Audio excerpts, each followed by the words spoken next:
What's up, everyone? I am the KnK, and this is my quick review of Twilight Zone Season 4.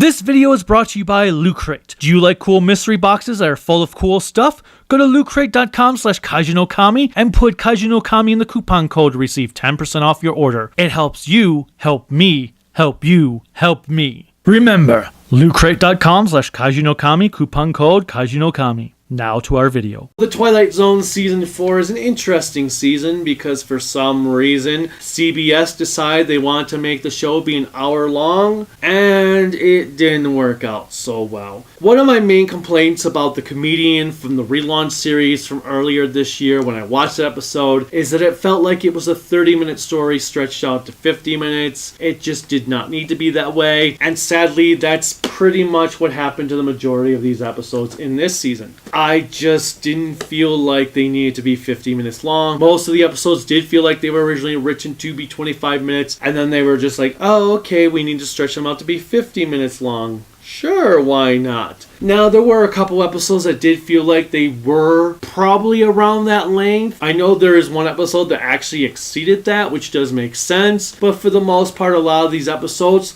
they were good. Just not as amazing as they could have been, because at times you're just in there like, oh my god, this episode feels like it should be coming to an end now. It's going. It's still going. It's still going. Ugh. How much longer do I have of this episode? 20 minutes. Oh. For example, there was this episode with this time traveler where he wants to go back in time to try to stop things from occurring. He goes to try to stop Hitler. He goes to try to stop the bombing of Hiroshima and Nagasaki. He goes to stop another thing from happening, and he fails. And it feels like the episode, when he comes back saying, I failed, it feels like that should be the end. But nope, it continues with him going, well, I'm going to go to like 1881, move here, and I'm going to live there in peace. And then he moves there, and he's trying to live in peace, and things keep happening, and he keeps going, oh, that's going to happen, and that's going to happen. Oh, man, I can't handle this. And it just kept dragging on, where it felt like the episode had ended 20 minutes sooner than it did. Some good episodes. I mean, I kind of liked the premiere, which had this guy who was having all these memories of this town, and when he goes to the town, the memories weren't matching up. That one was pretty good. Again, though, it felt kind of like long. Valley of the Shadow, which has this guy going into this town and seeing things and learning about some stuff with this town is pretty cool, especially because it has literal invisible walls. He's Alive is really good. In fact, it was pretty interesting to see Dennis Hopper as like a teenager or a young adult, because I'd never seen him be that young before. I mean, obviously he was, but I've never seen him be that young. Then we have Death Ship, which these astronauts go to this planet and they end up finding themselves dead. That was decent.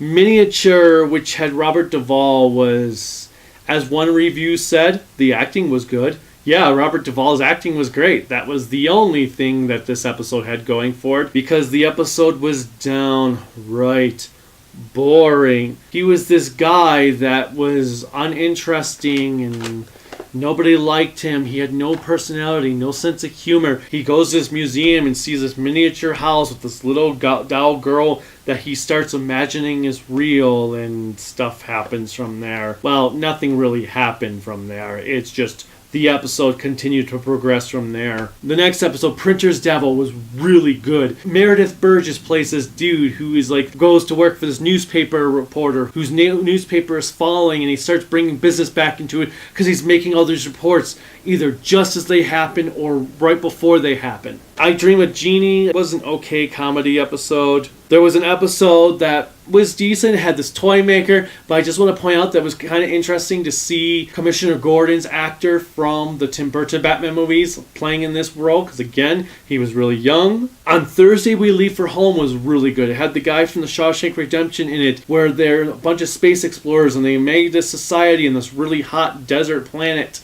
He's their leader, and finally, after 30 years, people are coming down to bring him back to Earth. And the dude starts to feel like he's no longer wanted because everyone is like, yay! Really good episode. Passage on the Lady Anne was a great episode as well, about this couple that goes on the ship that's on its last legs, and all these old people are on it. That was a really, really good one. And then there was The Bard, which was about this piss poor writer who can't write for shit, who ends up conjuring Shakespeare, who does the writing for him. It didn't do anything for me. It wasn't horrible. That was pretty much it for all these episodes of the season. Like I said, the season overall, it was clearly the weakest season. From my understanding, Rod Serling actually didn't have as much to do with the production of these episodes, so that probably also is what hurt this season a lot. Even though he did write a bunch of episodes, clearly something happened when the format was changed from the half hour to the hour long. It just was kind of a lackluster of a season. I'm going to give it a generous 7 out of 10. I'm looking forward to season 5. Have you guys ever seen Twilight Zone season 4 before? If so, what did you think of it? Do you think it worked as the hour long format, or do you think it should have always stuck with the half hour format? I'm actually going to say it should have stuck with the half-hour format even in the new series. Like I said, the new series seemed to have the same problems this series did, being an hour long. Whatever the case, let me know in the comments below. Click like, click subscribe, click the bell notification. You can support me on Patreon if you like the videos I do at Kaiju no Kami, Twitter at Kaiju no Kami, Kaiju no Kami, Facebook, and all that stuff. And then my website, creativitybydesignllc.com. Until next time, bye.